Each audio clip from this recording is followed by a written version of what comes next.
very interesting getting over here and realising what some of the bits that I'd been ordering and getting on board a ship actually did, and seeing why I needed 20 of them and not 12. Apart from that, I suppose the best moment was, well, Vera, you'd probably agree, was arriving in Lisadilla, which was a school where we were doing an installation, and we arrived in the afternoon and we worked, and then by night time, flick, the switch was on in the school for the first time. On came the lights. Unfortunately, the first thing that happened after that was on came the country music. And then after that came the opening star attraction of the film night at Lisadilla School with I know 30 odd little kids enraptured by the showing of the Bourne Ultimatum. Yeah, very good.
Your normal, guilt-ridden Catholic, inwardly evil, outwardly plastic. I was up in Darwin at this barbie. I was drinking warm beer, eating salami. I saw you and my soul flew out the window. My soul flew out.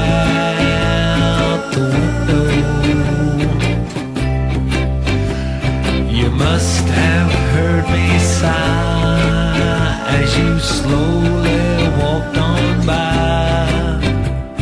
My soul flew out the window. You with your spirit, so strong and steady, you made the other seem so dumb and petty.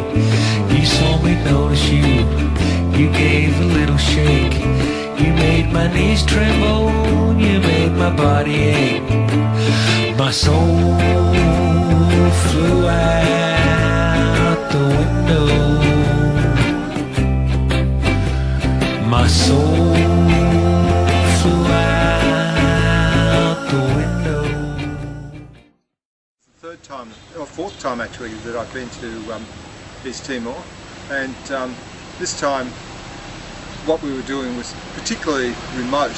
We did 4 installations in places which are 2 hours or 3 hours further remote than a place which is about 8 or 9 hours drive out of Dili. So that makes them particularly remote, and in fact a couple of good candidates for the worst road in the world. However, we got there, we had a magnificent view getting there and back. We had the minor threat of being shot at by Indonesian troops on the way back, but that's a part of the fun of driving along the Indonesian border. We installed solar power systems into three medical clinics, which are remote from SWI, so remote that they have no fuel for the generators, no form of electricity, no way of actually having either lights or medical instruments after dark if they have problems. So those places now have a mains electricity supply which is capable of providing for most of the normal needs of a medical clinic, and for the usually Cuban at the moment doctors who they try to entice to live out there in the boondocks.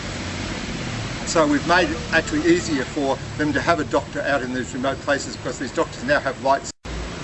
This is the second year which we've worked with a group of people from SWI, and this year that they have gained enough confidence to do systems really without much supervision on our part. There's a few things that they might get wrong from now and then, but by and large I think we're confident now that there's people in SWI who are capable of installing these systems. In fact, we're going to try this out by sending over a couple of systems shortly and get them to install them without us being there, which is when we'll really find out how much they've actually learned.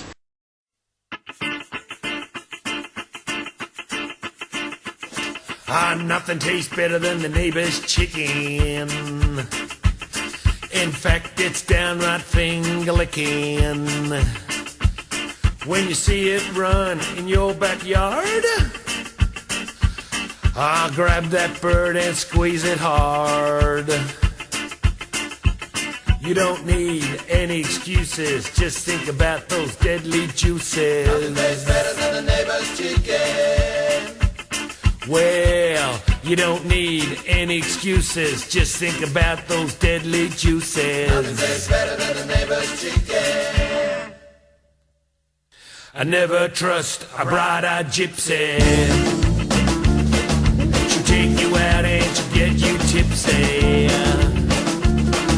You wake up on the wrong side of town with your money all spent and your pants pulled down.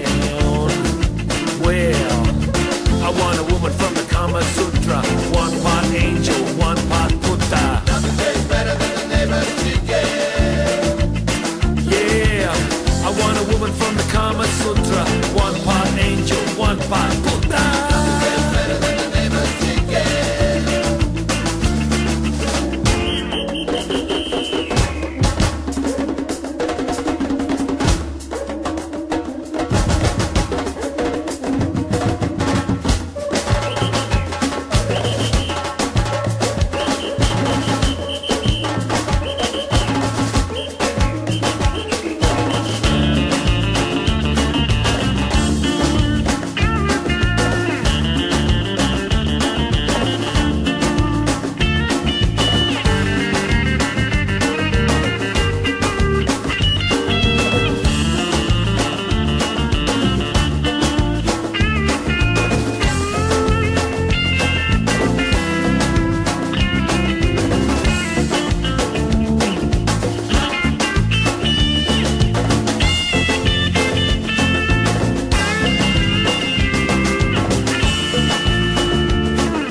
Free beer is better. Don't send me an email, write me a letter. Newer, brighter, whiter and cleaner. Remember folks, the grass is not greener. Well, you don't need any excuses. Some you win and some you lose it. Nothing tastes better than the neighbor's chicken. I want a woman from the Kama Sutra, one part angel, one part Buddha. Nothing tastes better than the neighbor's chicken. Yeah, you don't need any excuses, just think about those deadly juices. Nothing tastes better than the neighbor's chicken.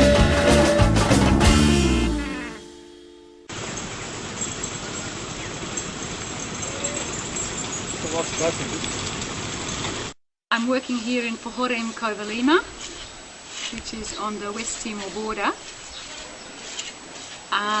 We've just had a kindergarten built, and I requested ATA to install a solar system so that we could have power. In the kindergarten there's also an English room.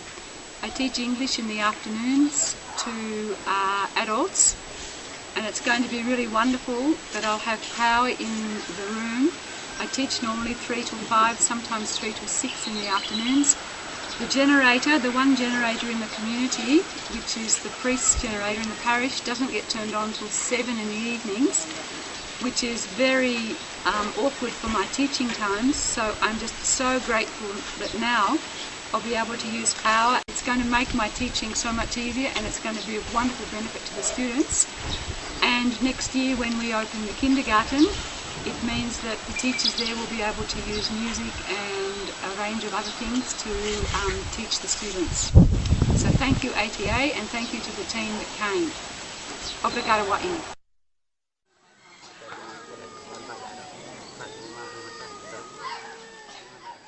Timor was really spectacular.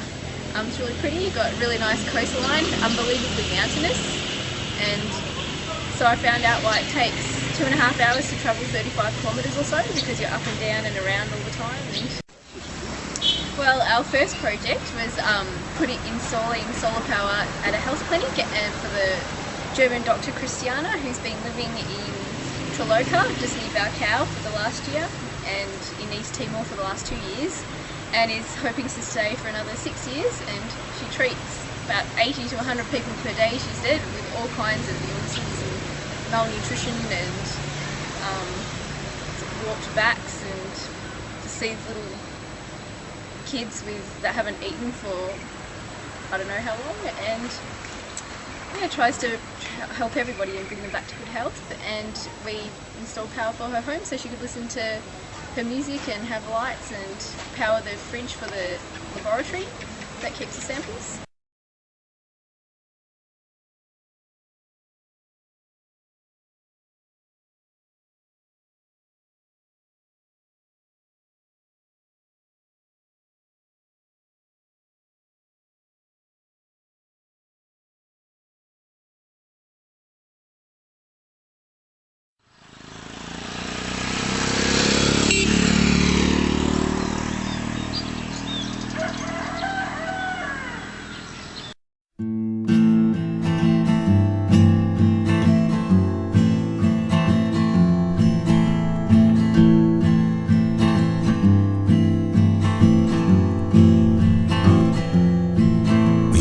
Freedom of speech, but we all talking at the same time.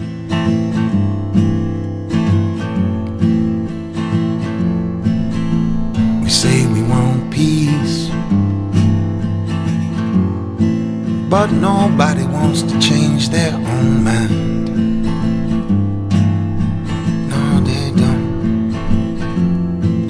Goes on and on and on and on and on for 1,000 years. 1,000 years, I say, and it goes on and on and on and on and on. What language are your tears? Are your tears?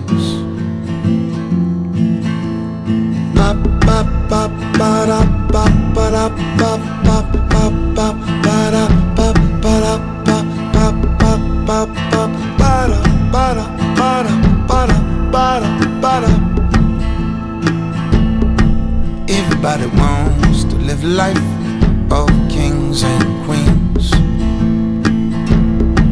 but nobody wants to stay and plow the fields. Everybody wants to tell their neighbors how to live,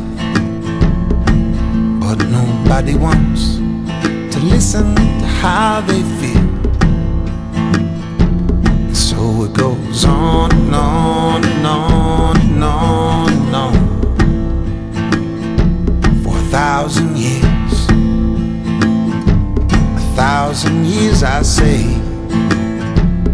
and it goes on and on and on and on and on. What language are your tears? Are your tears? But what I got to say right now is love enough, yeah. Love enough, yeah. Love enough. Or can you love some more? Is the love enough, yeah. Love enough, yeah. Love enough. Or can you love some more? Is your love enough? Yeah, your love enough? Is your love enough? Or can you love some more? Is your love enough? yeah. Your love enough, yeah. Is your love enough? Or tell me, can you love some more? It goes on and on, on and on. For 1,000 years I say,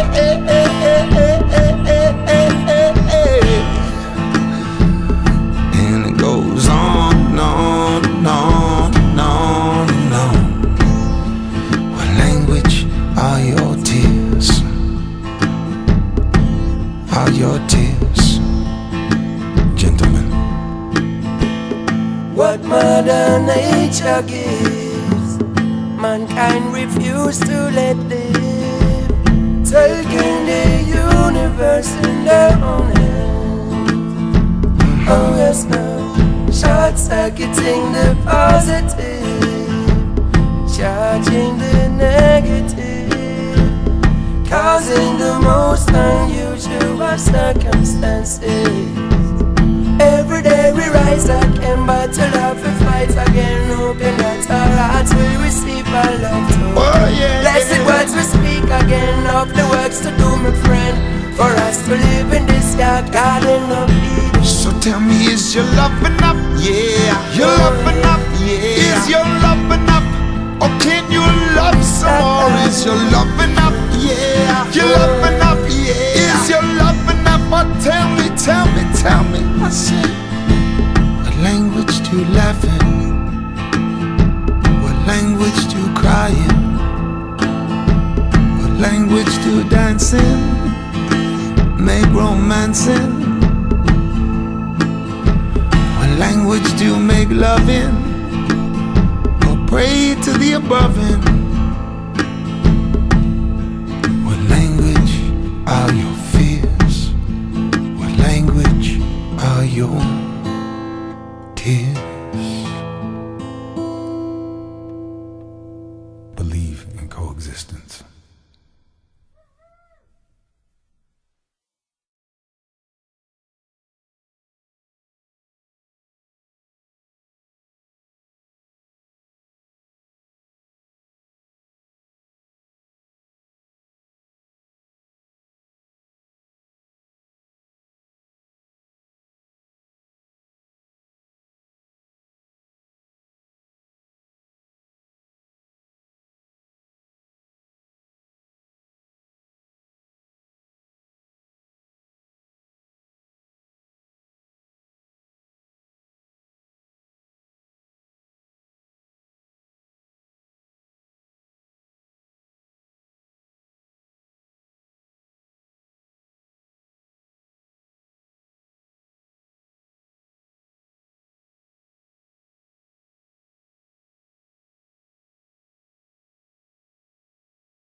The really good thing about swine was because it was dry and then there were no mosquitoes compared with Dili, in which there are lots of mosquitoes.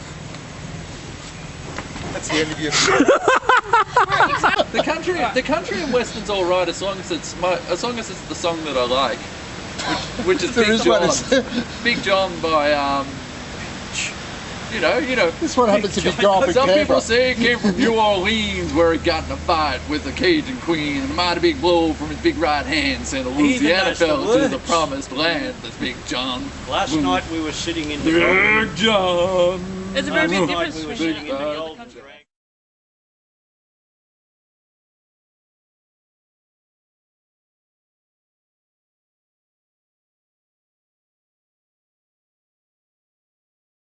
I got nothing useful to say, apart from the fact that I'm not going to drive a four-wheel drive up that end of East Timor again, ever. Ever.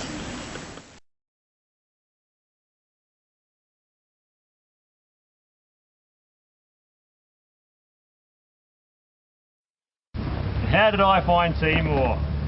A absolute...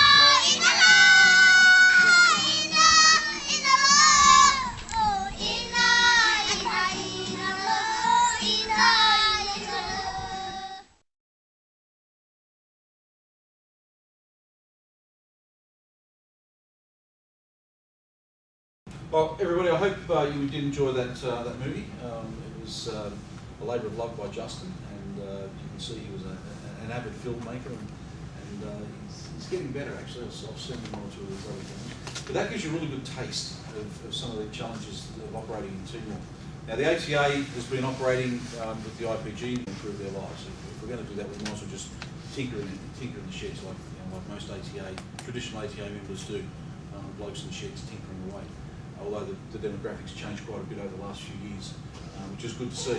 So, but what we found is that when Mick Harris went over to Timor in 2001, it was with a sense of guilt more than anything else, because he felt like a lot of us did, that we'd sort of we'd abandoned them back in 75 when Indonesia invaded. And so there was partly a large part of that was to go over there when they got independence to see what it was like, to get a first-hand experience and to see if there was anything that he could do personally. And what he found is that they had nothing. The place had been absolutely destroyed. The militia had just trashed everything they could on their way out of the country, including dropping hand grenades into machinery and into power stations and ripping up stuff. They had a power supply in Akusi, which is an enclave which sits in West Timor, that's part of East Timor. And that had been completely destroyed, and the power system had been up and running for less than a week. And when they were just sort of doing the final commissioning, as they left, hand grenades into all of the generators, all of the other equipment, blew it to bits. And so after all of this work to put in this huge power system, it never effectively got switched on. Now the only thing you can see of it afterwards was a couple of power poles and all of the aluminium wires being used as fencing on farmers' property. So there's a whole lots of things that were really bad condition. So when he came back, he got together with a few other ATA people and said, what can we do to help? And we realised that our real strength, one of our real strengths, was that technical knowledge. And we had a lot of people who were really itching to be able to use that technical knowledge in some positive way. And so out of that, the IPG group was formed. And we went through a whole lot of things. We started off really, really tiny and went over and did a trip. And then we came back and presented to the board to try to get formal approval for the ATA to actually run it as a project and have the endorsement of the ATA. And he had to jump through a few hoops to make sure so the board was sort of comfortable that we weren't going to do anything stupid and ruin the ATA's reputation, which is fair enough. And then we went from there. Now you saw Anton in that particular film, who was the project manager for quite some time. We grew rapidly. We found when we got over there that we could spend a lifetime over there doing stuff over there and still not finish. So what we found was we had a lot of friendship groups and people were just desperate to get some stuff over there as well. And so there's this perfect fit. You had a group of people that had really good technical expertise and a group of people who really wanted some people with technical expertise to help improve the lives of the people over there. And so it grew really rapidly, and then we got Anton as a full-time project manager. This is just by way of an introduction, brief history, and I'll go through it a bit more in the slides, the next slide. And I'm not sure, some of these slides have transitioned, some of them don't, so my apologies. I actually stole some from Anton's slide pack. So I might just hold it there for a second. So basically what happened was after that period of time, we overextended effectively. Anton left, we got a new project manager in, Prabir, who had a different style and was more strategic rather than operational. And through a variety of circumstances, we managed to get ourselves in a bit of bother. We started spending more money than we should have, and so the funds we had available were significantly reduced. And then we found out that we were in a position where we hadn't communicated well with a couple of the friendship groups and got a few people offside. And at the same time, Prabir had left, and so we had this double whammy where we hadn't really done a good job of managing our finances towards the end. We had a little bit of poor communication going on, and then the project manager left, so we had all those three things combined. And since last year, we've dug deep and got all the team back together, and we sat down one night and we said, do we want to continue? And it was a resounding yes, because we wanted to be there for the long haul. What we didn't want to have happen is we didn't want to go in there like the Great White Hope and put some systems in, get some happy snaps, come back home and say to our friends, look how wonderful we are, and then the system falls over 3 months later and nothing ever happens. That was rubbish. If we were going to do that, we might as well not go. So we always had a long-term plan to be in there for the long haul, to go back and visit, to make sure the maintenance was happening on the systems, to make sure training was conducted. So every single visit we go to East Timor, we train local people. We've run training courses, both formally and informally.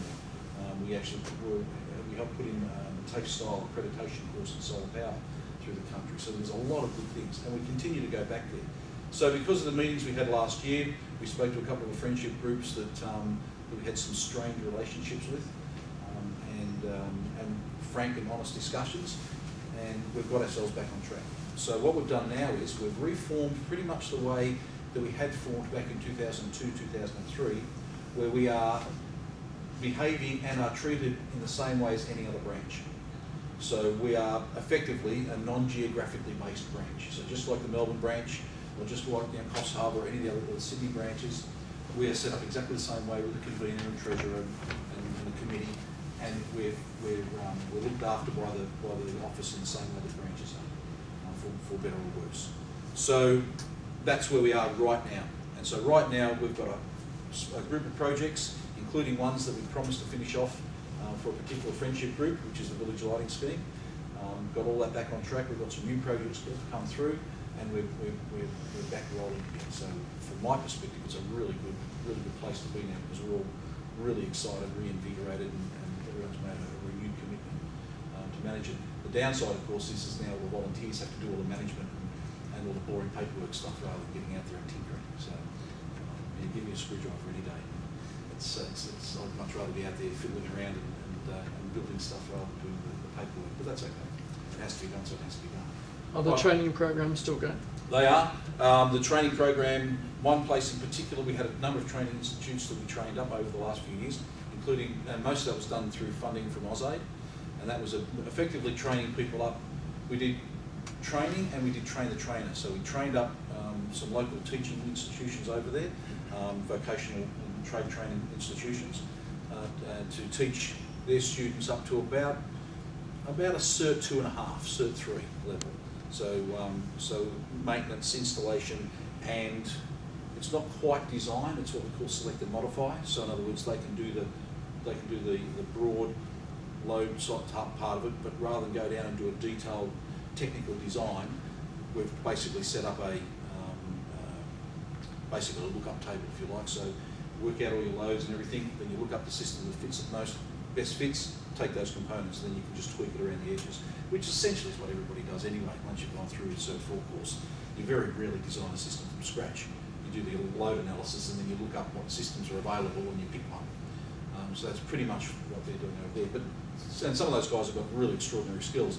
The really nice thing is that a lot of those guys come and help us when we're over there. So they'll spend a week or 2 weeks with us, back out in the field, helping us, and it helps their skills as well.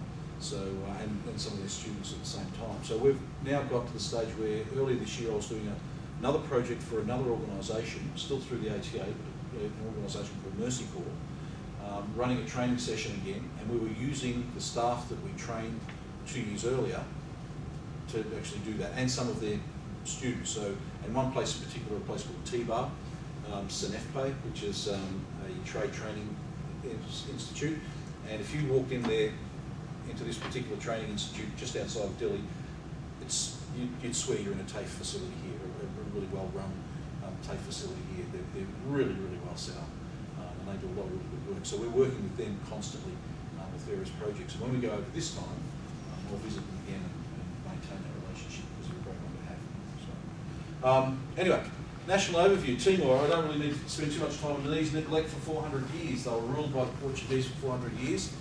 And treated pretty much like serfs. And then, next slide. And then they had Indonesian electrification when they came in, and they put some electrification in, as I said. Just keep going for we'll just keep. And then on their way out, they destroyed it all. So they had nothing again. So, and there's a couple of pictures, we're just going to slide through some of the pictures and stuff. Now, the interesting thing, and I'm not expecting you to read all this, but just to get the gist of it, in 2002, the Power Authority said they're going to meet the electricity needs of East Timor, and they had this big mission statement and everything else. And then, fast forward to 2007, they've still got a similar mission statement. Fast forward again a bit further on, keep going, and now the reality is low levels of service around the place. Power doesn't run 24 hours in most places. It's getting better. It is getting better in the last few years. This slide was from a few years ago. And brownouts are quite common, and 130 volts, not a lot you can do with it. So that one of the biggest selling items, even for people who have 240 volt power, is a little voltage stabiliser, if you like, and it sits in between the socket and your power, and it's an auto transformer, and it just sits there and works its guts out, trying to maintain 240 volts no matter what happens to the input, and that's the only, because otherwise things just go. It's amazing how many devices will just spit the dummy if the voltage drops down below about 150 volts and never come up again. So lots of, including inverters and stuff, they don't like it either, or battery chargers. Sorry, not inverters. We've lost a couple of battery chargers in the early days. Couldn't figure out what was going on. It turns out they don't like running at 120 or 130 volts, strangely enough, and they just tend to pop all the output stages. So you keep going. You also get things like this sort of standard of wiring. This actually isn't too bad. But there are some scary things, like a school in just up north of T-Bar, and it's a secondary school, Catholic school, and we went in there because the inverter was playing up, they said, and we eventually found that somebody had a faulty power board sitting somewhere else in the school, which is what was tripping the inverter. But in the process, we went through one of the classrooms to check the wiring, and they've got benches all around the walls, and they've got all the power points, and they're Indonesian power points, which I really don't like much at all, and no switches on them, but all the wiring is on the outside and just connects them in daisy chain. But the thing is, where they've actually done it, they haven't actually screwed into the back of the terminals. What they've done is they've put wires out there to make it easier, screwed them onto the walls, and then twisted the wires together. But then they have insulated them, because what they've done is they've taken the outside little sheath of the cable and just slid it over the top there. So you've got these twisted wires together, 240 volts, with this little bit of plastic just sitting there. Just here, where the student's sitting, oh, what's that do? Lift it off, put it back on, not a problem. About 50 of them all the way around, so lift your finger, touch it and see what happens. And the only reason it's even vaguely safe is because we're running a floating system, but it is connected to the mains power as well. So, yeah, there's an orphanage that one of the guys, another team went to several years ago. They said, "Oh, who did all this wiring? It's okay. It's not great, but it's okay." And they said, "Oh, that's our electricians over there, 2 12-year-olds from the orphanage." They figured it out themselves. So no formal education, and wiring standards are, yeah. So the silver bullet, this is what the government was going to do. A national scheme, yep. We'll just keep going. Heavy oil, they've changed it a little bit, but still heavy oil. And they're forecasting a fairly large demand. Yep, keep going. And yeah, $400 million plus. They're going to use that oil revenue. And this is what it looks like. So a main ring all around the island, and then at the header power station there, they've got a couple of big Chinese diesels running heavy crude, and then another set being down here at Butano, providing this ring system with a couple of other little short bits there. And it seems to be okay. And then you've got distribution stations, and then you've got different things. And it looks pretty impressive, and it is sort of working. Dilly's got 24-hour power. They had that already, so about Cow. And the system is largely okay. But the thing is, at least 40% of people won't get power for another 5, 10, 15 years, at least. There's another 20% of people who will never, ever get power. They will just simply not run the lines there. They've run the lines into some pretty remote places, but there are another 20% of people who will never get power by mains electricity, so they have to have some other solution. Yep. So the renewable energy policy, and again, keep going, we'll just keep rolling through this one. They've got a whole lot of different things they're going to run with. Small, medium and large solar, keep going, yep, and a bit more. And it's unreleased, on hold, and nothing seems to be happening. So this is the proposed renewable energy projects to supplement some of the others. So you've got some solar, which is in yellow, and some water, some hydro biomass. They've got quite a few little biomass gasification type things going on, mainly because of one particular person, Eddie Almeida, who's worked in Sydney for a long time. He's been pushing it because it's his favourite little project. That's the only reason they're on. But in order to have a really good biomass thing, you either have got to have lots of the appropriate types of vegetation or lots of cows. And they've got a few ox and everything, and a few places have cows, but a lot of places they just don't have the animals to get the material to run a biodigester, which is not going to happen. So that's going to be relatively small biggies. Okay, let's keep going. And this is why we're here. High mortality rates, no electricity. 2008, most of them don't have electricity. $400 a year. It's a little bit more than that in the cities, but not much more. If a reasonable wage for most people is about $10 a day US, a good wage is 20. The government pays as much as 30, and so does some NGOs, but a lot of people are on less than that. You just don't have a really clear understanding of that until you actually go out and pay $5 for a meal and realise you've just spent somebody's day's wages. Or you're spending $20 to $25 a night on accommodation and breakfast, and that's somebody's weekly wage. When you translate that back into our dollars, you just go, well, that's impossible. How can people live like that? Live on that? Well, it's really easy. They don't. At least not like us. Right? And kerosene and candles. A lot of people use candles, and people go, "Oh, candles, that's so romantic. I love candlelight dinners and soft music and a nice wine." And you go, yes, until you have to do your homework by candlelight, or until you have to do anything else by candlelight. And candles are ridiculously expensive, even here. If you had to run your house on candles, you'd be spending a fortune. We complain about electricity bills, but candles, wow, they're through the roof. And kerosene the same. And it's interesting that we've actually worked out that in a lot of cases, and this is one of the things that Mercyful's trying to do as well, is set up micro businesses to sell solar powered equipment.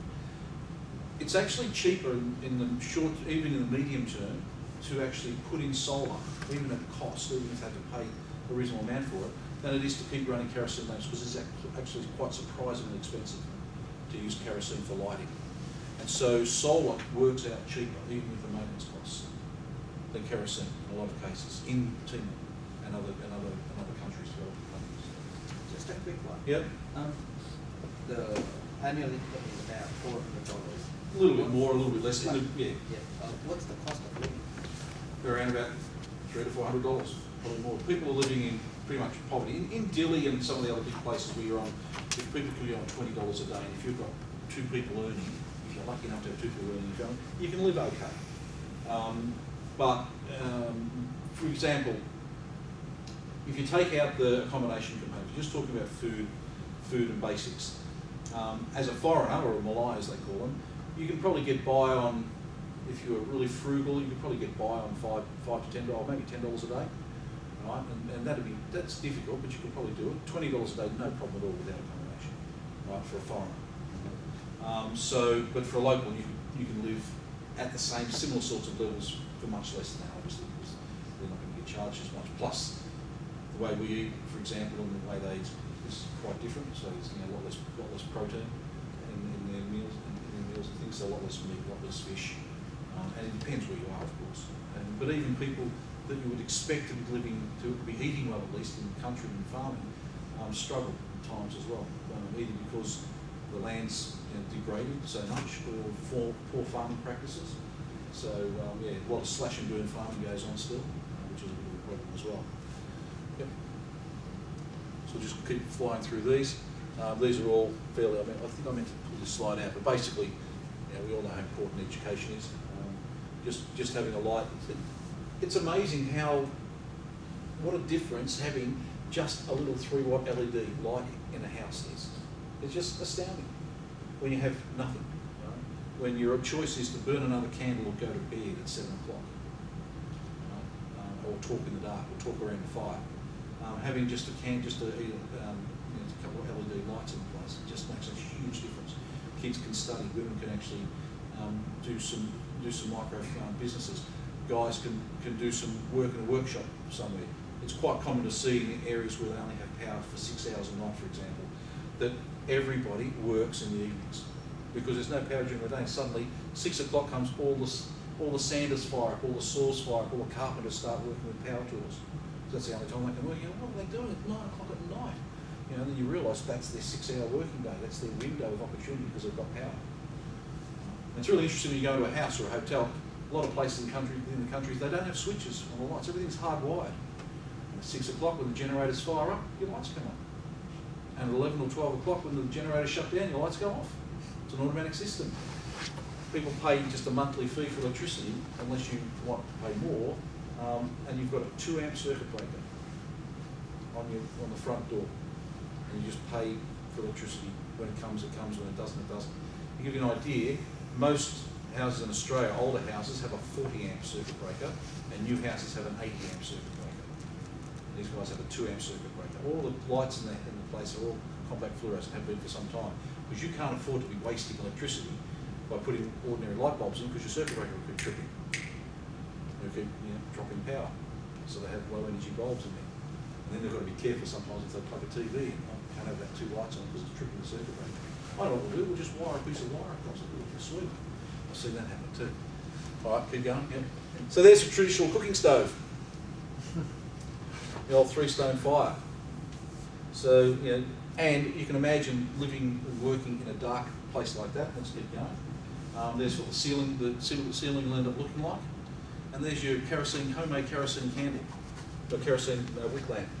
So it's not even an efficient kerosene lamp. It's not like a hurricane, not even like a mantle lamp or anything. Yeah, pressure lamp. These are just the old hurricane style lamps that we have a light out of. Yep, keep going. Now this one here is an old slide now of this is basically most of East Timor. We have also over here in West Timor we have a kusi sitting over here isolated. They were really hard done by because they are so isolated. Really hard for foreigners to get there just because of getting visas, because you're leaving Timor, going into Indonesia and going back into Timor, both ways. So most of the time you end up going by boat because it's simpler, because you don't have to worry about visas and everything. And just because they give you a hard time with visas. Locals, it's not a problem, but foreigners it's still a bit of a problem because you're just jumping through the right hoops.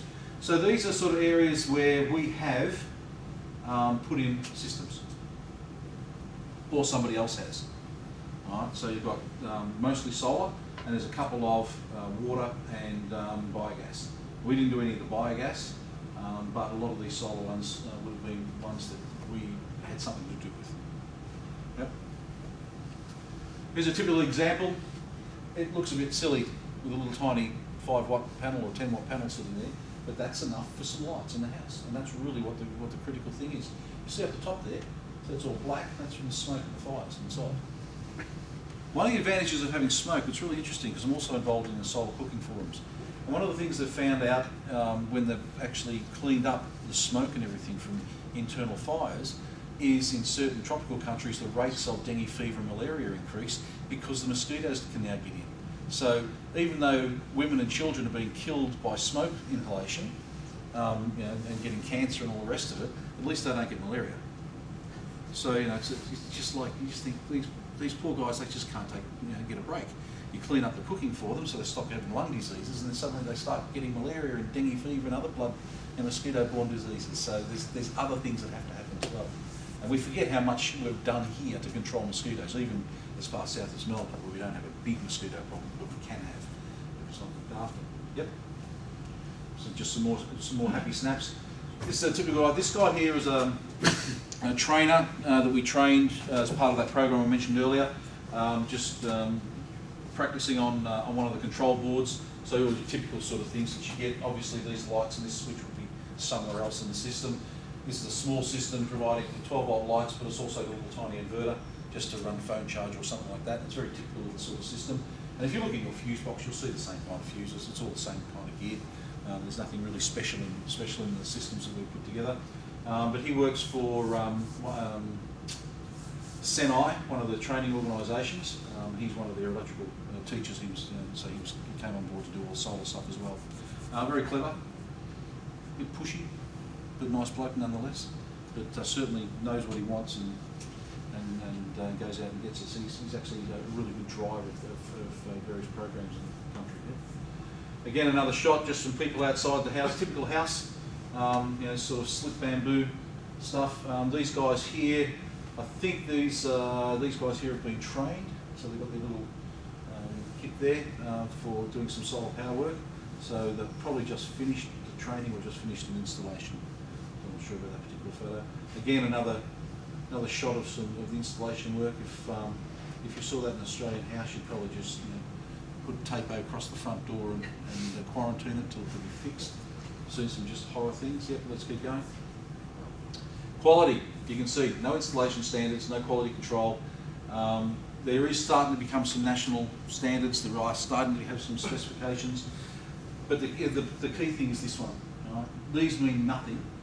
None of these mean anything unless you've got capacity. If you don't have inspectors, if you don't have people who work to a standard, if you don't have people going out to check on the standards, who cares? Right? That's the same as the unregulated solar industry here. Not so bad now with grid connect stuff, but certainly anybody can put a shingle on their door and say, hi, I'm a solar installer. Unless you want to get the rebate, you don't have to be accredited. Now that's normally not a bad thing, but you can't have no guarantees about the quality of their work. And for extra low power stuff, and I'm talking about not 240, I'm talking about 24 volt or 12 volt systems, anybody can come in and install a system and it can be almost up to any standard they like. And nobody can say a thing about it because there are no real enforceable standards. There are standards and you can get them around other things, but not solar per se. So, but it is getting better. Yep.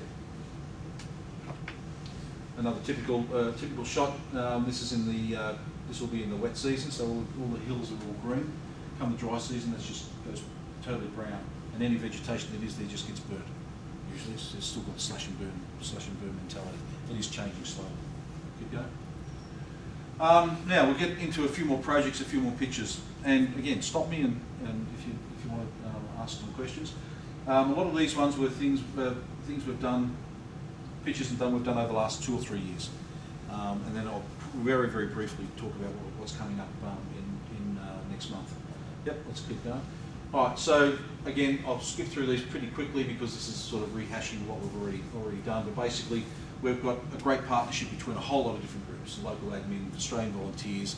They're absolutely wonderful. Local NGOs, manufacturers, and friendship groups. A whole lot of people. Yep. Now, village lighting scheme. This is local people trained to install and maintain small lighting systems. We're talking about systems that are now, they're a 10 or 20 watt panel. They used to be a 5 watt panel, and 2 or 3 LEDs, usually either 1 watt or 3 watts. And we've been really fortunate because LED technology has just been advancing so quickly that the quality of light that we can put in now compared to even 2 years ago is amazing because the efficiency and everything of the LEDs have become so much better.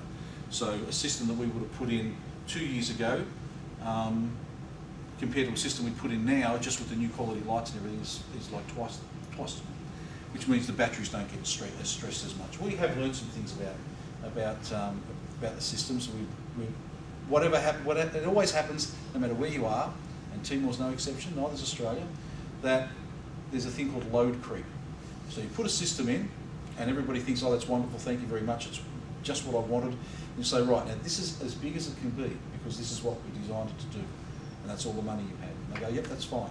And then they look after it, and then a month goes by, 2, 3, 4 months, then they go, let's just put another light in over there. Oh, and let's put a light in over there. And it still works, the system keeps working. They go, okay, well, the system's fine then. Let's go and do this, let's put a phone charger in. And so gradually the load just creeps up and up and up, and then one day the system stops working. You come out and you see that they've added so much stuff onto it that the batteries are being stressed and they can't keep up. And the solar panels can't pull enough energy from the sun to top up the batteries with the amount of power they've been pulling out. And it happens here and it happens over there, so it's a real big problem. We found that these systems were very susceptible to it, so over a period of time we've increased the size of the systems and we've gone back and retrofitted.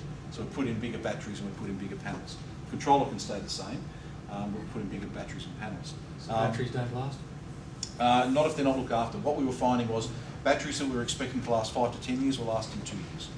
And when we went back and had a look at what they were doing is they were putting the systems on much longer than we were expecting them to, or some of us were expecting them to, and they were bypassing some of the systems, some of the controls. So Alan Hutchinson, who you saw in the movie, the CEO of Plasmatronics, designed a little controller for us, and it is really aggressive in maintaining the state of the battery. It really really works hard against the user to try to protect the battery. So it's got a timer, so when you put the lights on, they'll only go on for a certain period of time, and you have to press the timer again to bring them back on again. I think it's about an hour or 2 hours. And then if it detects that the battery's getting a bit low, it starts shortening the amount of time, right, to deliberately warn, and then it starts flashing lights on it and everything to say, you are in danger of damaging the battery, stop it. And then if it gets to a certain point, it just refuses to come on, which works most of the time for most people, but some people get a bit jack of it, and so they unscrew the wires and hook it straight onto the battery and go, oh look, it works. And then they run the light all night and the battery's dead because they've pulled too much out of the battery. So it's always a challenge, not just in there but over here as well. But over there it's even a more significant challenge, especially if you're in a very remote community. They use car batteries over there as well? They do, but they don't last very long. Car batteries are really poor at doing solar. Solar batteries are really poor at starting your car. And I've had a few instances where people have knocked off the bigger batteries out of the solar system and put an old truck battery in its place, which is really annoying for a couple of reasons. One, it's our bloody battery, leave it alone. But more importantly is they've basically destroyed two things, because when they put the truck battery on the solar system, it's not going to work. It just won't. The battery will die too quickly. And the solar battery is not actually made to deliver the cranking amps in the truck, so it'll work a couple of times and then it'll be cactus as well. So, and then you'll have two systems with broken batteries and have to start it over again. So car batteries and truck batteries generally are no good for solar. They might last for 6 months or even a year maybe, but yeah, they might not even last that long. So how do these people communicate with the volunteers back in Australia if they're having these problems? And they obviously don't pick up their iPhone and call you directly, do they? Well, it's funny you should mention that, but it actually does happen on the odd occasion. But normally what they do is they go through their friendship groups. So one of the things that the IPG did was we said we do not want to go in there, again, to be this and impose what we think is the right thing on these communities. So we work with friendship groups and the local communities, and we only go in response to a request. So we never, ever initiate a project. We always go into the friendship groups and they talk to the communities and they say, what do you need? What do you want? And then in response to that, they come back and say, they've had a look around and they'd really like some lights and maybe enough power to run a TV or a laptop or something to watch movies in their community centre. And so we'll say, okay, right, so let's figure out what it is, how long they want to use it for, how many lights, what their needs are. And we work out and we do a load report. And from that we do a system design. And then we start going around, we price some of the stuff, and we go back to the friendship groups and say, right, based on what you've told us, the equipment will cost about this much. And so by the time we get over there and logistics and hire a car and do this will be the cost of the project. If the community and the friendship groups, local donors here, are happy with that price, then they'll raise the funds, then we'll write it into our project plan, and that's when it will actually happen as a project. So we never ever go in and just say, hey listen, we've got this great system, let's put it here for you guys, because it might be totally inappropriate for what they want or what they need. Now, we haven't always got it right, but we've managed to get it right most of the time. And the other thing is that we do follow-ups as well. So whenever we go back in country where we can revisit places, or we have some friends there now who revisit, or the friendship groups go in. So the friendship groups got very good ties with all of the local communities. So for example, Chris is involved in Friends of Same. They do a lot of work around Same. So we've done quite a few projects around there, not just because of Chris, but because there's a need. Including one that we've done in there, which is for Nabalan, which is a centre for blind children. And so we've got a small system in there that allows them to run their stuff during the day when there's no power. And we've revisited that place several times because Chris's group has got a very good close relationship with that particular organisation and the district of Same. So when there are problems, they communicate it back either directly through local technicians who we've trained up now, or back through the friendship groups, and then Chris will come back and say, listen, there's a problem over there, I think it's this, next time we go over and visit, we'll have to sort it out.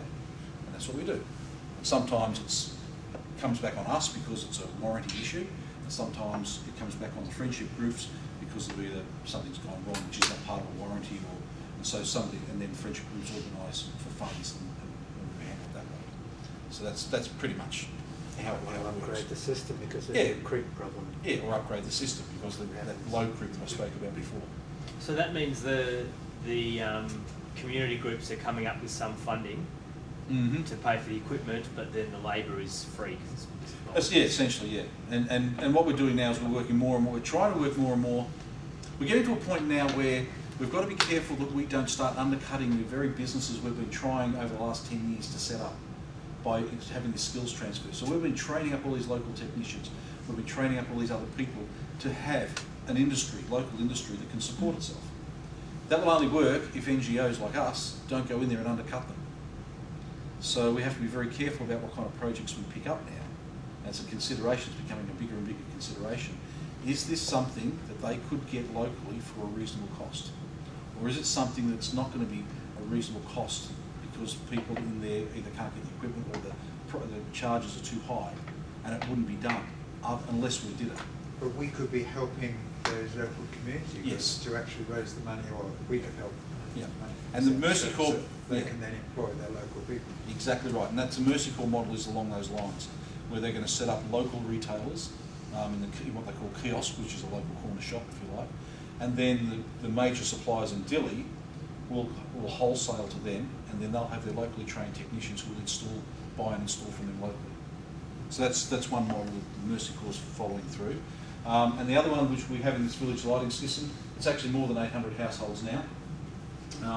We do put larger systems in the communities, but the village lighting scheme, we've got lots of trained technicians now that do all the installations. We just provide the equipment, and we're going back there this year to provide some more equipment, to provide some more training. We'll do a couple of installs with them to make sure that everything's okay, and then we leave again and they continue installing. And we've run that model for quite a while. What happens is the community actually has to, part of the whole thing is they have to provide people to be trained, and that's a condition we put on every community, but this one in particular, these communities in particular, and the communities have to set up a committee which manages look at the administration of the systems, because every householder that gets one of these systems, they get charged about $2 a month, which is a lot less than they've been paying for kerosene.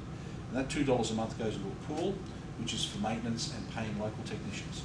So the technicians get, whenever they have a call out, they have a fee, so it's just a local call out fee, and whatever repairs need to be done, the fund, that pool actually funds that. So for example, they found as part of this whole thing that some of the batteries didn't last as long as they would like, and they knew that they were using them quite heavily.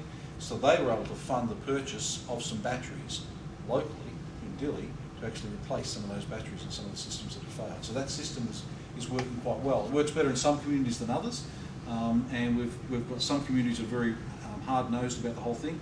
If you're not paying, we'll go and take your system out and we'll give it to somebody who will pay. Or if your system breaks and you're not being paying, well, you're not getting any service, you're not going to get it maintained. And other places that haven't been quite as good at doing it. So there's a learning experience. But by and large, it seems to be working quite well.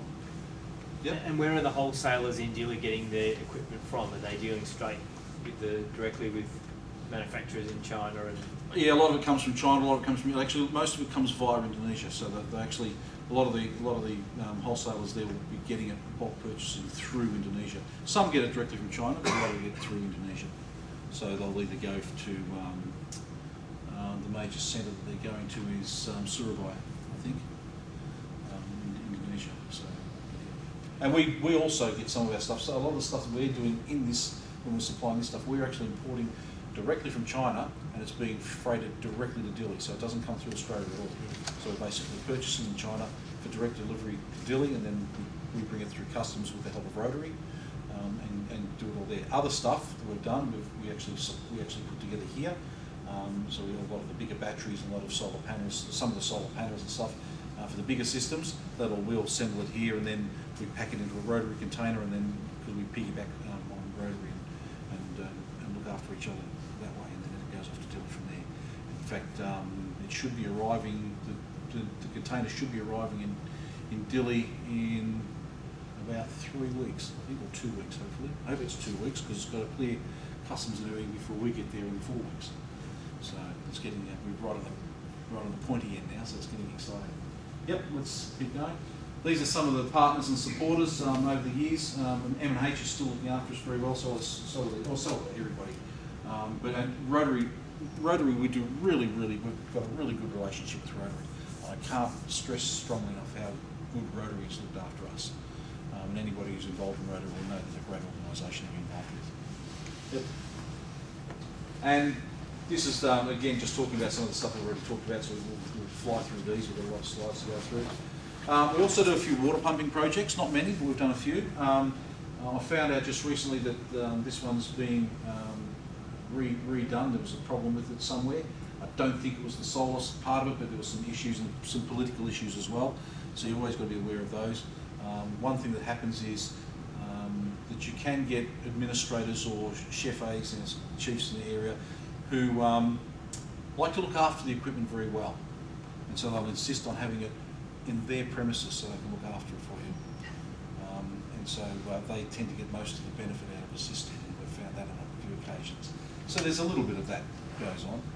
You've got to be a little bit wary of that. And something here, there was two groups who were both claiming effectively ownership of the system after it was put in by a third group. So I'm not sure what the wrangling was about, but I think they've sorted it out now. But in the process of them coming to some sort of reconciliation, there was a little bit of damage caused to various parts of the system by various players.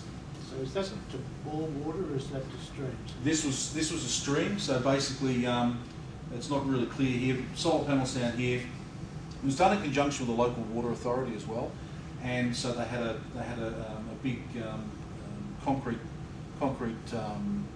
tank which was being fed by a stream, but they had to get the water up to the local village and to the police station further up the road. So it was a pumping system to do that. Actually pumped the water from down lower up high. Yep. Now this is just some more happy snaps of typical places. We might just sort of like keep cycling out. So just stop there for a minute. This was actually earlier this year. This was part of the when I was doing the work for Mercy Corps. What I was doing was on the weekends I was actually going up on behalf of the ATA as a volunteer up to a few remote areas while I was in country. It made sense to, and this was a particular area where we had the issue where we hadn't been communicating very well with the friendship group, and because of it we missed the window that we had last year to complete one of the projects.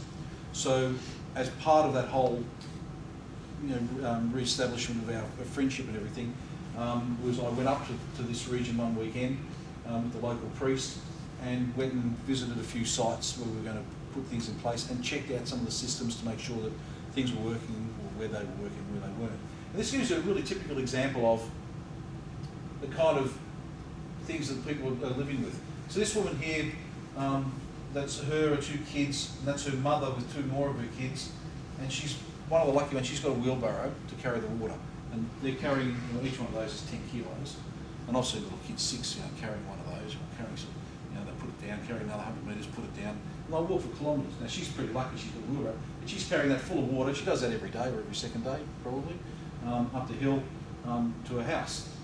This is, I think this was her house, and you can tell from the look of the walls and everything, that's actually bamboo wall, and all of this is black as. So you can guess which room it is. Kitchen. With a 3-stone fire, and that's all the smoke. So what you've got just here is a little LED. So before that they were operating either just by the light of the fire or by candles or something in the kitchen. And now with that, at least they've got some decent lights. They don't have to have a fire on all the time, because the opening in that place is really small, and that's all split bamboo. Somebody else had to take that photo because I wasn't going to walk on the floor. It was a lot of places have dirt floors, but this place actually had a raised floor. But it was the thin bamboo stuff, and I put my foot on it and went, no way, no way. I would have just gone straight through it, which would have been quite embarrassing for everybody. And that black up there, it's a thatched roof. Okay, that's the next slide. This is another house, same house I think actually, but you can see the tin roof. And another LED light. So what they call a house, we call a shed, basically. That's actually inside this house. It was a different house, sorry. That kitchen we saw before, needs a bit of work. You can see the top there, the darkening from where the smoke's come out. This house here, there's Grandma again. Again, it's just boarded up window, or just a shutter on the window, bamboo, thin tin. There's the solar panel for the village lighting scheme just there. So a little 10 watt panel, I think that one is. This here, there's me at the back. He's the local caretaker for the church. I can't remember what the proper title is. And these are all the kids. This is Sunday morning. He's one of the technicians we train with his toolkit, which I went through with him to make sure that everything was okay, and it wasn't. We've taken some more tools and some extra leads for multimeters and such up there, and then another toolkit that we found that we're also fixing up as well. So these people are all in their Sunday best, just come from church. So that's the best clothes they've got, right? And then everyday clothes is much less than that. So they've got not much. And again, I think that's a community building in behind. Yep. Now this is some of the training stuff that we're doing. This person here, she's one of the teachers, one of the new teachers, and that's the guy at the back there is the head of the teaching engineering teaching department, electrical, and these are all students. This is our translator. This woman here, and that's one of the other teachers. This woman here, she was really happy to be at this training course because her husband gave her permission. She had to get permission off her husband first to do the training, and she said she was really lucky because he was nice enough to give her permission. Otherwise, she just couldn't come. It's just an interesting thing. Again, all the training people in a small outside Presbyterian church, which is very unusual. The community is mostly Catholic, a small number of Muslims, and a small number of Protestant religions. And this is one of just a little outdoor church, and we just put a panel up the back there, a few lights inside, and a few security lights around the back. That system there, again, just the standard system. You've got a regulator and fuse box and some switches going into a school. Yep. And this is outside the school. What the guys here, they're testing one of the panels here, so testing the various things with multimeters and everything before they take it up onto the roof. So it's not a bad schoolyard. Yep, keep going. And that's the guys actually manhandling it onto the roof of the school. These school buildings were built by Australian volunteers as well. In the area that it's in is only accessible at the moment by foot or by car in the dry season, because the road that did lead to the village has been completely washed away in floods a couple of years ago. So in the dry season, they actually built about a 3 kilometre stretch of road, the local village's dirt road, so they could access the stream bed, so cars and trucks could get through to put deliveries into the school or into the community. But then when the wet season comes, only foot traffic can get through, because then there's no car access. So it's just a shot of them setting it up on the school roof. Yep. This is a system, and I might tell the sad story. This is part of the sad, sorry tale of Los Palos, which we'll get to later on. But we had a problem with an inverter there. But a typical system. This is in a weaving centre in a very remote place called it's just out of Los Palos, and it's not La Habana. I can't think of the name of it at the moment, but anyway, the three batteries for the system. And this cute little kid here, the reason he's in there is because when we went up there, most kids, when they see me, freak out, especially little kids, because Timorese people are quite small. So all of a sudden, he comes in this dirty, great big white bear with a beard, and little kids take one look at me and start crying. It's really depressing. But this little kid, as soon as I got out of the car, he looked at me, came running up, put his arms up, right, and I picked him up, right, he gave me a hug, and I put him down, he grabbed me by the hand and took me into the house. And his mum just went, she never seen anything like it. Here he is leading this big giant bear into the house. You know, so I was quite impressed. So he gets 2 shots. All right, next shot. But he's the local son. He's one of the son of the local chef. This is the other room. This is standing in that same room where the system was. This is showing the floor and everything, and the walls of the weaving centre. This is a weaving centre for women who weave the Thais cloth, which is ceremonial cloth. And this allows them to work in the evenings. So we've got about 8 LED lights. This is the one you put, one of the ones you put in, Chris, isn't it? I designed it, helped to design it, I didn't go. Design it. And it wasn't that made it fail, by the way. The inverter itself failed, not because of the design. It's a beautiful very conservatively designed. So you can see they'll probably won't ever finish that floor, so it's just concrete. They just lay down some bamboo mats and work in there.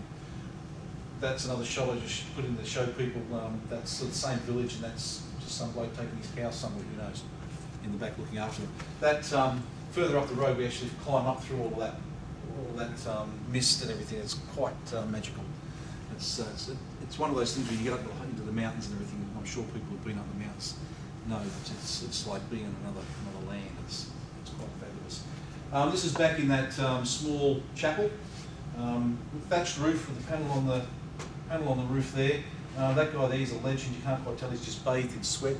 We got there, and Timor's a really hot, sticky place. If you've ever been to Northern Territory, you'll know. And tropical countries, it's hot, sticky, and humid, and just standing up is an effort.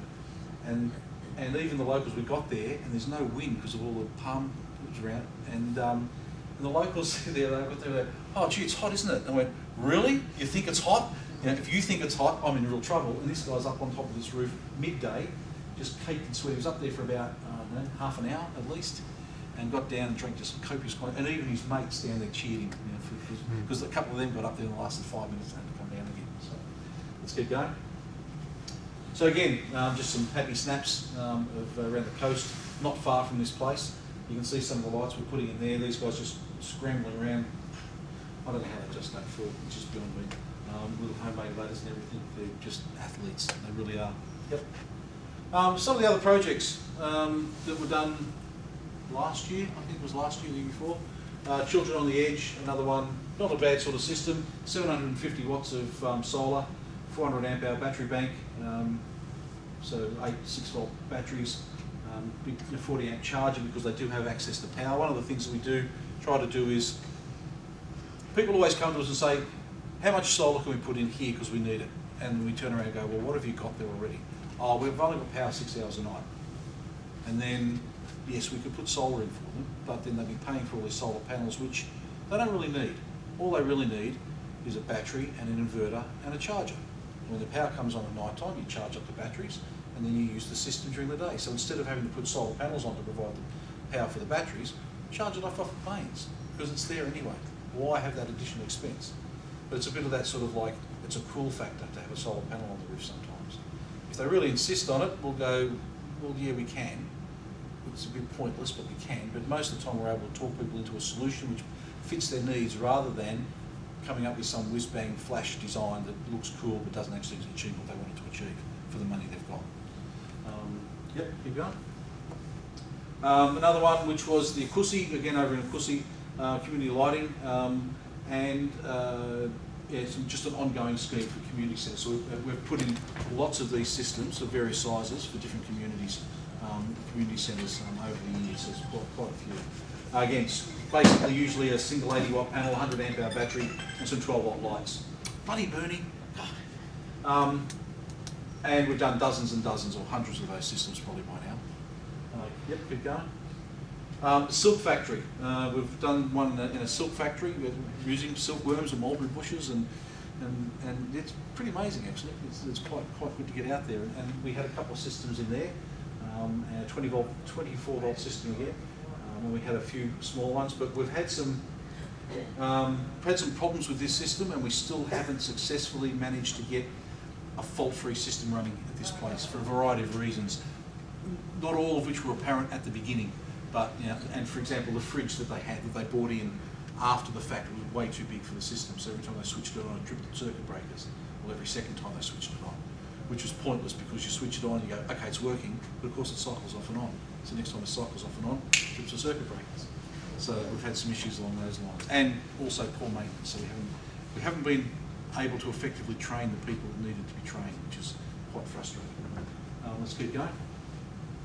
And now a few more happy snaps. You'll notice here, some people might notice this stuff here, it's called top hat, and some people might recognise what top hat is. And if you've been in a shed or something with metal framing, you'll recognise it straight away. It's just a rolled piece of galvanised steel, and it's called top hat because if you look at the end of it, it's got the shape a bit like a top hat. And so that gets screwed onto places, and then you can screw stuff onto that. We found that that's by far the most effective and cheapest way of putting panels on of all, because what you do is you put the panels upside down on the ground, screw the top hat to the panels, lift the whole assembly up on the roof, drop it on the roof, and then just drive screws through the top hat straight into the battens on the tin, and it's job's done. Rather than trying to use some of the methods that we use, particularly in Australia. Whether or not it'll get past an Australian standard, it might actually get past it. But I don't think we find too many people who'd be keen to have that on their roof here. But over there, it's not a problem. You can see it again, same sort of construction technique. In fact, no, it's not. I thought that was you, Chris. Do they have cyclones there? Not really. They do, but it's very rare. And have any panels been damaged by weather? Don't think so. Actually, I think a panel. I think we've had one or two panels or one or two systems have been damaged when a whole roof has collapsed for some other reason. But I don't think we've had any panels that have been damaged by anything, including by people throwing rocks at them. So they're actually pretty strong. There has been some very strong winds there. Yeah. It's pretty close to a cyclone, I would think. Yeah, but we haven't actually lost a panel off the roof. If anything's happened, they've usually lost the whole roof rather than the panel. So it's actually quite a good solid construction method. Very simple system here, battery box, just a plastic tub basically, and then the control system up the top there. This one here has also got normal power, so we've actually got a changeover switch on here so the power's available, feeds it, and when the power falls and comes off, automatic changeover switch automatically switches over to the solar power system. Yep, and there's one of our guys just explaining to people how to operate it. Let's get going. Volunteering opportunities. There are a lot of different volunteering opportunities in Timor, not all of them in Timor. All right, so if you want to volunteer and you've got some skills that you may not think are necessarily very relevant, but you don't want to travel to East Timor, that's fine. We've got lots of things that have to be done this side, logistics and things. Obviously, we've got design teams coming up with system designs. And let's get another slide up, and yep, next one. And we've got planning and logistics and everything, working out. This container actually lives over in Dili now. One of the things that we did, and Chris had a lot to do with this, was actually setting it up so we had all the shelving and everything down here, we store the equipment.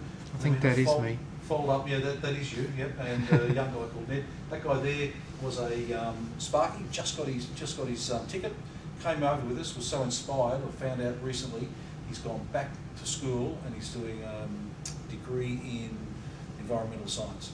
So he was so inspired and went back and got that. So he'll have a really good skill set. So I'm looking forward to him coming over again soon. And then we set up a workbench and everything here, packed the whole thing up, freighted it across the Dili, dropped it down in the coffee co-op where we've got it now. And so we've got a mobile, we've got basically a workspace where we can go out there. Yep, we'll go to the next slide. There's training, training opportunities. This is again a group of trainers.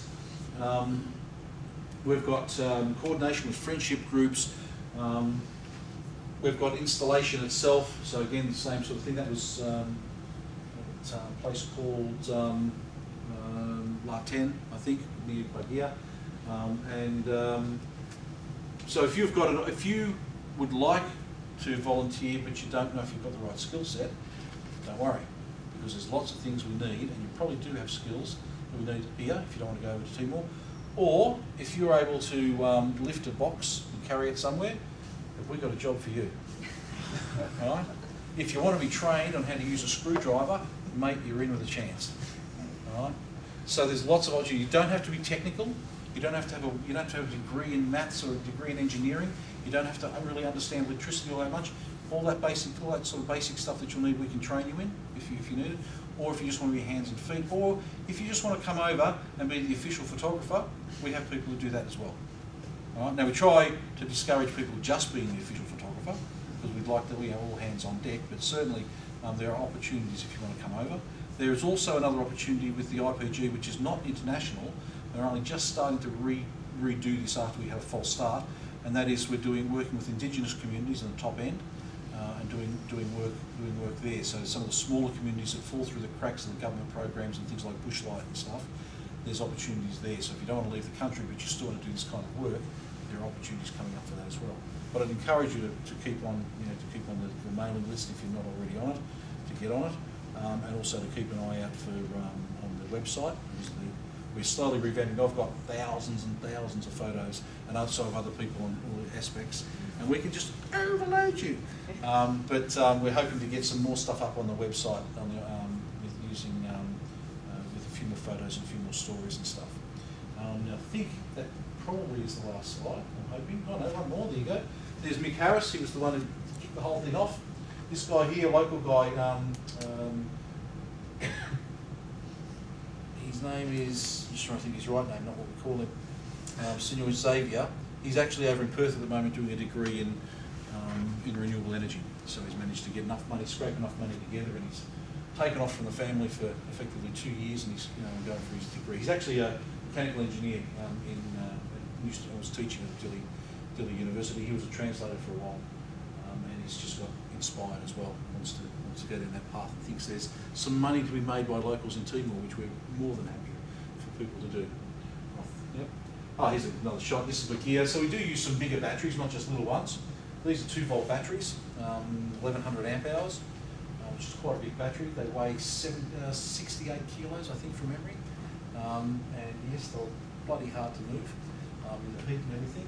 And there's part of the battery box. We actually, put them in a battery box, because there's 24 of them in the system, we built the base down, we started loading the batteries on them, and then we built the box around them, because it was going to be too hard to lift the batteries over the box and put them in. So we put all 3 sides of the box, and then we wheeled all the batteries in, and then we nailed the other side of the box shut.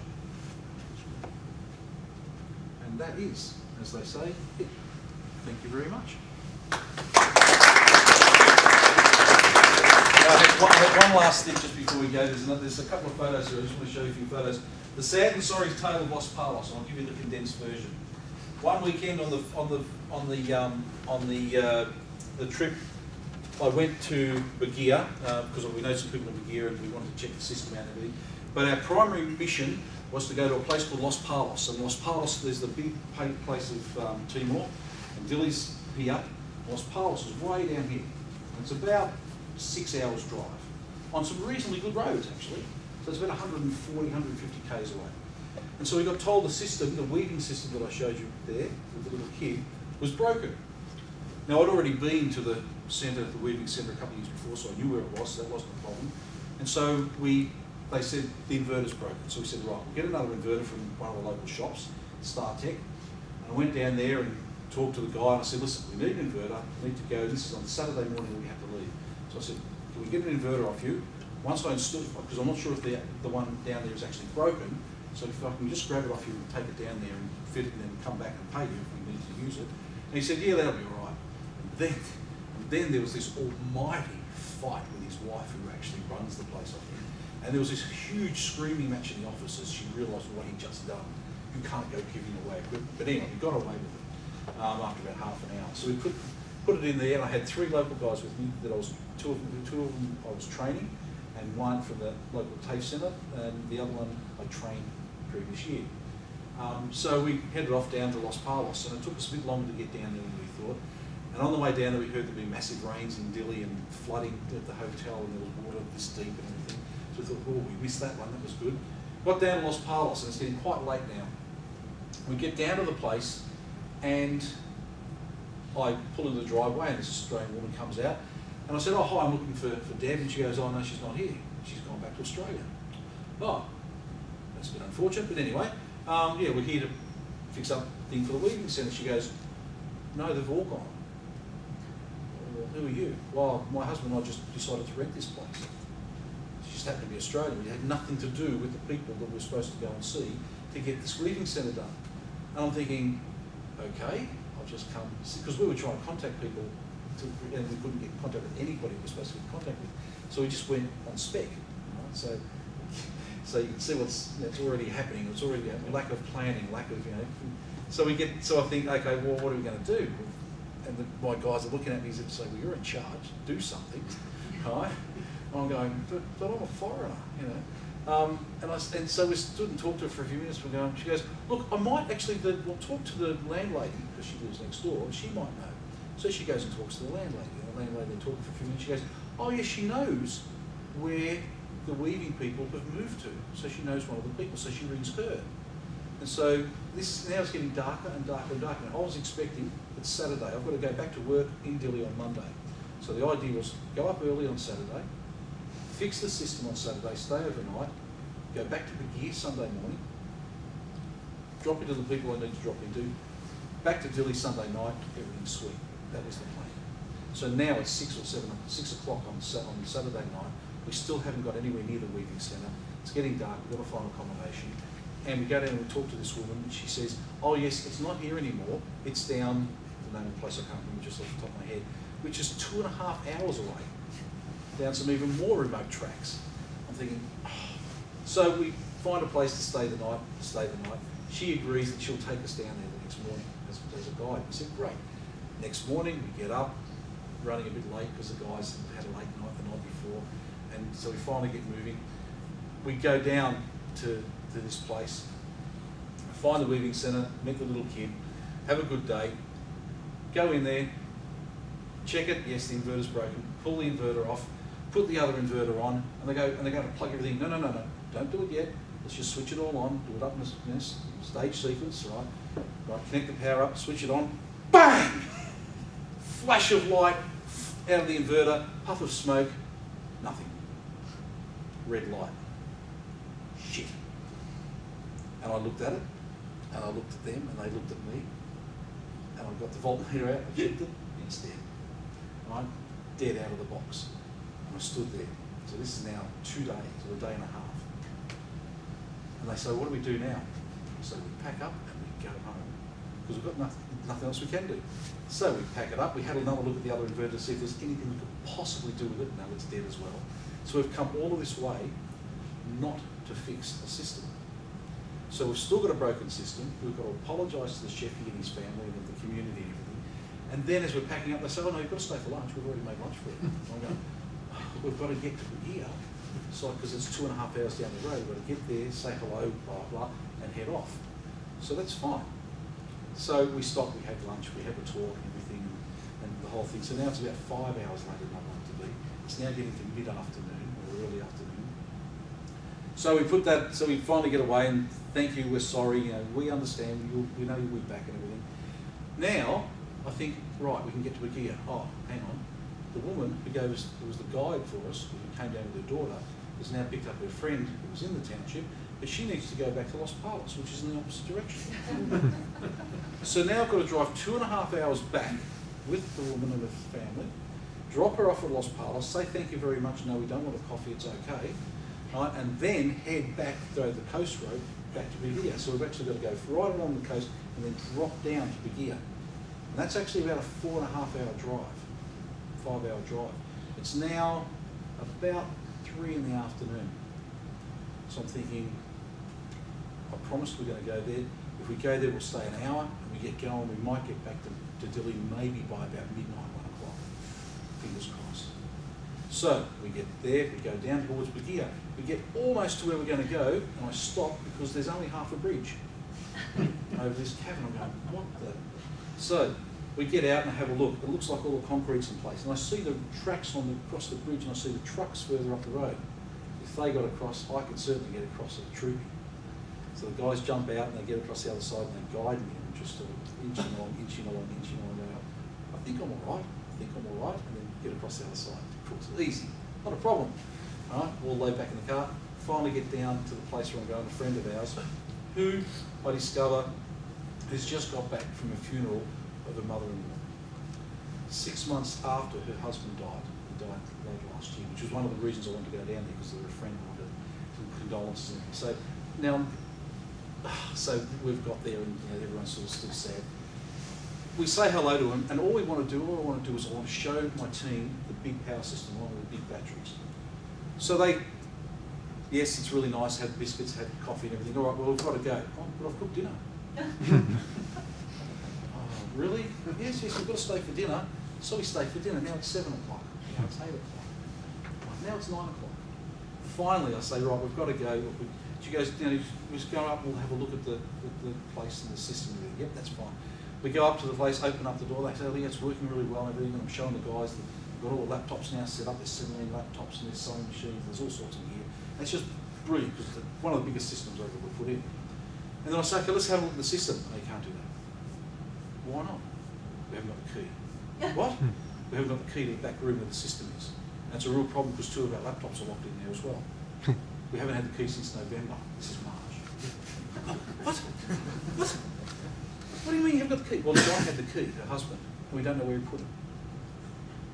And I'm there, I'm standing there going, I've got a key. Oh, really? You've got a key? Yes, it's called that. Right? She goes, oh, you're a funny man, you're a funny man. And I'm thinking, if only you knew how much I want to kick that door in. Right?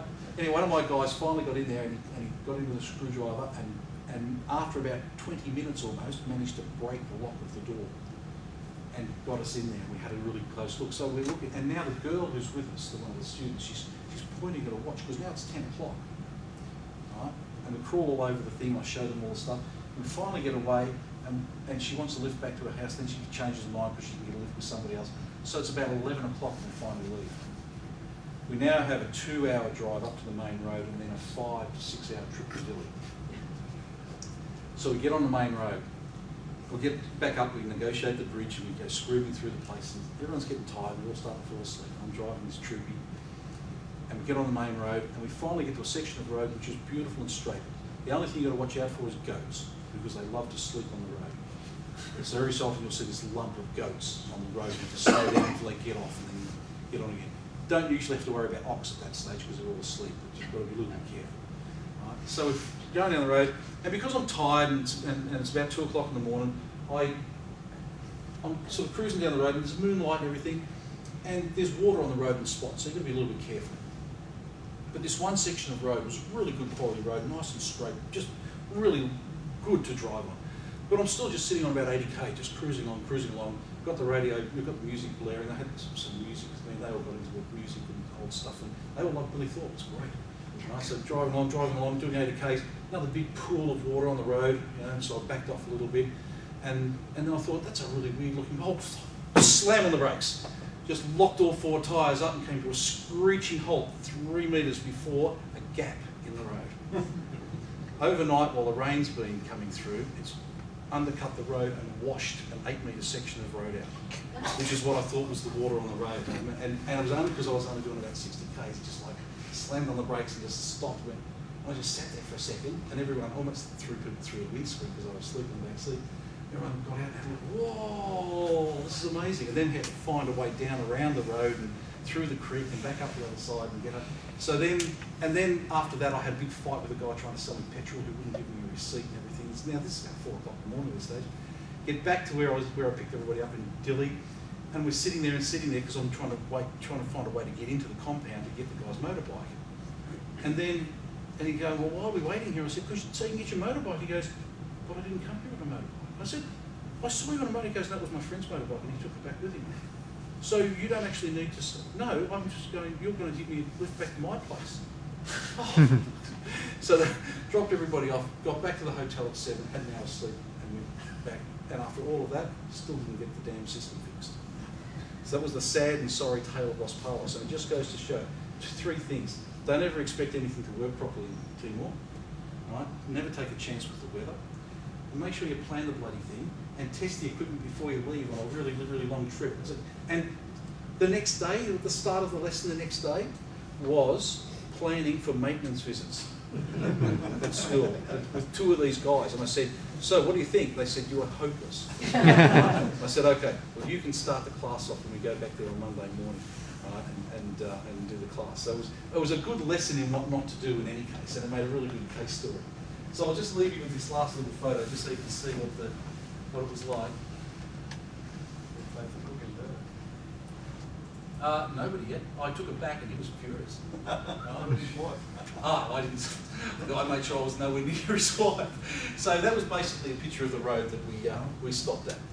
Right, so you can see the whole thing's collapsed here. This piece is tilted right up, and there's the other section of the road at the back there. So what stopped you? I know, I could have just pushed it over the top of it. If I'd have been travelling 100 k's not paying attention, probably did. That's as simple as that. So the fact that I lived to tell the tale is just absolutely awesome.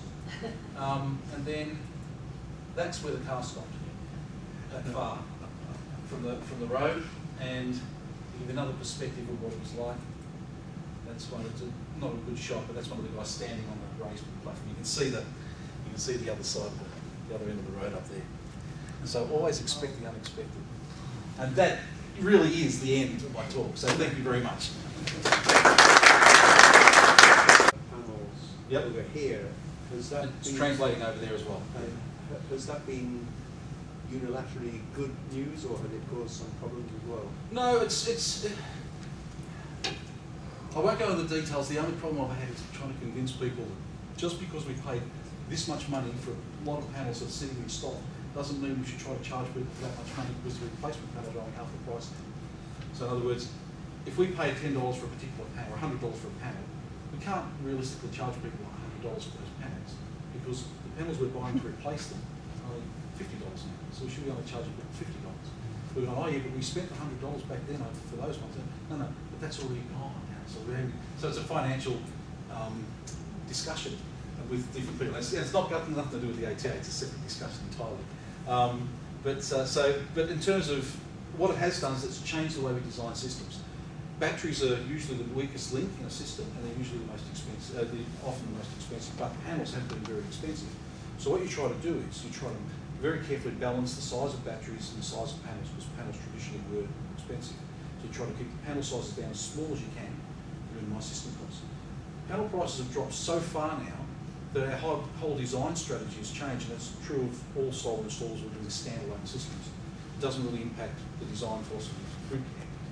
But what you're doing now is, because batteries are now by far the biggest system cost, then you oversupply them with power. So you actually increase your number of panels, reduce the batteries, whereas before we would actually have battery banks that were big enough to, say, run for 3 days, with 3 days of power with a certain size panels. You just double the size of the panels. You guarantee that even on poor performing days, you were going to have enough energy to dump to refill those batteries, so they don't have to be as big to keep the system performance and reliability up.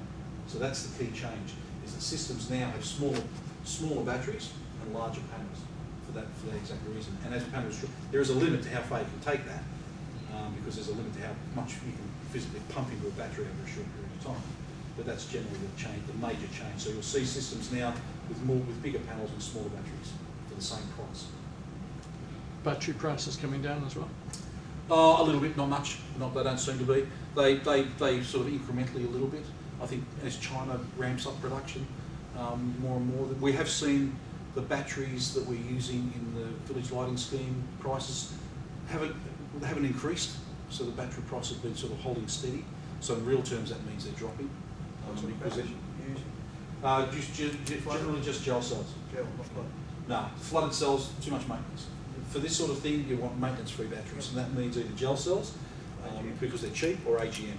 AGM are better in some ways because it's they're a bit more forgiving, and there's no danger of explosion, or very, very little danger of explosion. But they have higher current capability as well. So for a lot of reasons, but they're more expensive. So, and for those who aren't sure what the difference is, a normal flooded cell is like the old style you had in your car. You had to keep topping it up with water. It's distilled water all the time, just a liquid inside. Gel cells are basically exactly what I said. They put some additive in there to turn it into a jelly-like substance. So it's not liquid, so you can sort of turn it upside down, and they're sealed then. You don't have to maintain them. And then AGM is a activated glass mat. They have a glass, like fiberglass mats inside them. They put just enough in there to wet a sponge. So there's no free liquid floating around. And because of that, it doesn't matter if you accidentally punch a hole in the side of them, there's nothing to leak out because it's all just absorbed in the foam in the glass mat. Yep. How is the wind source?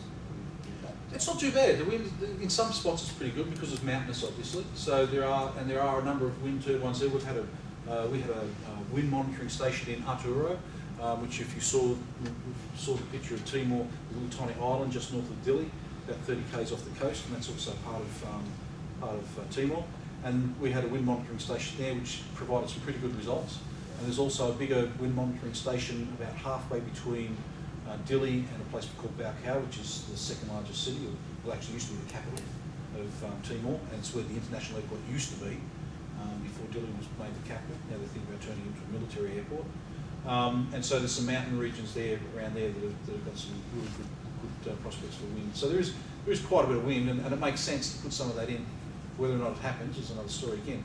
The problem is it's all to do with capital, the same as it is here.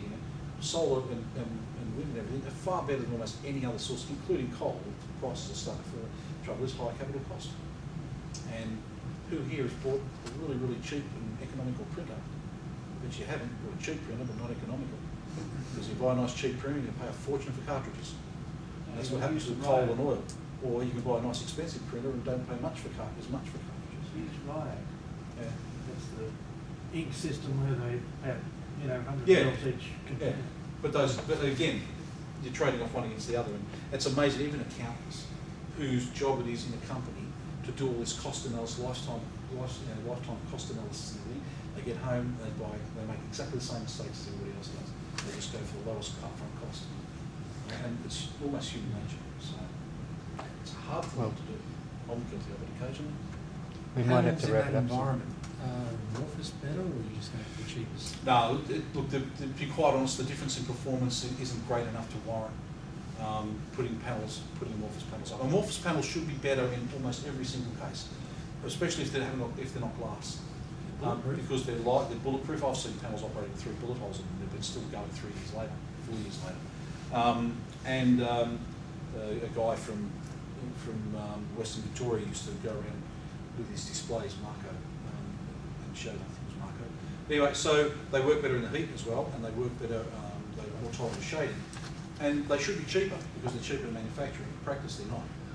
But given the extra size of them for the same amount of power, it becomes not difficult, but it just becomes really messy to use them. And because the price difference isn't enough, it's not really worth the effort. They should be really cheap, but they're not. We might have to wrap it up. Yep, so one last question and then we'll wrap it up, or we'll just wrap it up. Yep, one last. Do you have any roughly equivalent systems that are 12, 24 volts versus the 240 volts? And if you do, what's the reliability? Well, what do you mean by equivalent? That's the first question. Capacity, size.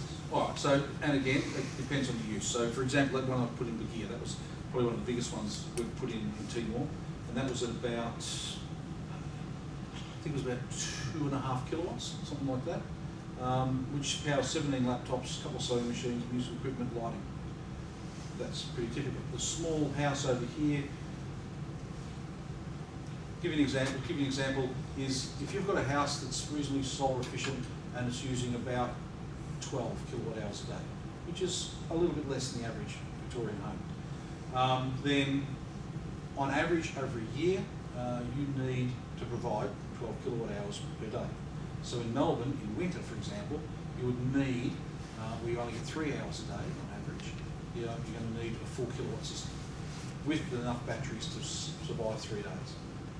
If your house is using more power, then obviously that's more.